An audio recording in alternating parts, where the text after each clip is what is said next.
Hi friends, I am Ankit and today I will talk on some important updates of WhatsApp and Google Drive. Now Google Drive have given unlimited storage space for WhatsApp data like WhatsApp chat, image and videos, etc. So it's very important to back up your WhatsApp data on Google Drive because now WhatsApp will automatically delete your data after 1 year. And if you have not backed your data on Google Drive, then your WhatsApp data will be lost. You can see video in I button in right side corner of the screen to know how to auto backup WhatsApp data on Google Drive, and can also find video link in description.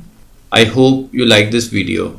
If you like the video, then press on like button and don't forget to subscribe our channel and press on bell icon to receive email notifications free of cost.